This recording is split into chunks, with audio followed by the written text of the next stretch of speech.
জানতে পারতাম। তো গাইজ আমি আড়ালে ছিলাম, খুব ভালো ছিলাম, খুব শান্তিতে ছিলাম, গেমের ভিডিও বানাইতেছিলাম না।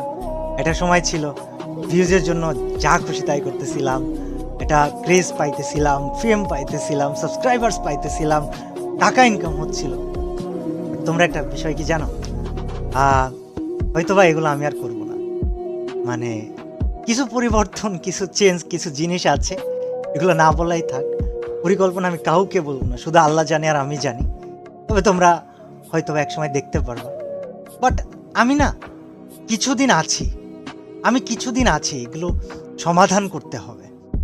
ফার্স্ট অফ অল ফ্রি ফায়ারকে টোটালি আনব্যান করতে হবে, অথবা যেই আংশিক কার্যক্রম নিষিদ্ধ এই অধ্যাদেশটা এনে দিতে হবে। এবং এটা অফিসিয়ালদেরকেই করতে হবে, আমাদেরকেও করতে হবে না, অন্য কাউকেও করতে হবে না। এবং এটা করাই লাগবে। যদিও অফিসিয়াল আমাকে বলেছে যে হ্যাঁ, এই টুর্নামেন্টের আগে আমরা বিষয়টা বুঝতে পারি নাই, টুর্নামেন্ট শেষে অবশ্যই আমরা করব।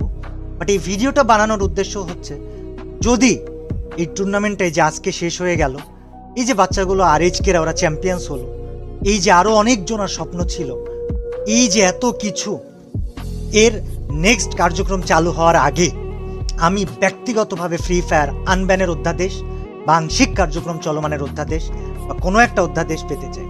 সবচেয়ে হাস্যকর বিষয় কি জানো, স্পোর্টসকে ক্রীড়া হিসাবে স্বীকৃতি দেওয়া হয়েছে এবং সেখানে স্পোর্টসের একটা অ্যাসোসিয়েশন ক্রিয়েট করা হচ্ছে। এই অ্যাসোসিয়েশনে সব কমিউনিটি থেকে সব অফিসিয়ালদেরকে বা কমিউনিটির মাথাদেরকে ওই অ্যাসোসিয়েশনটা করার জন্য ইনভাইট করা হয়েছিল।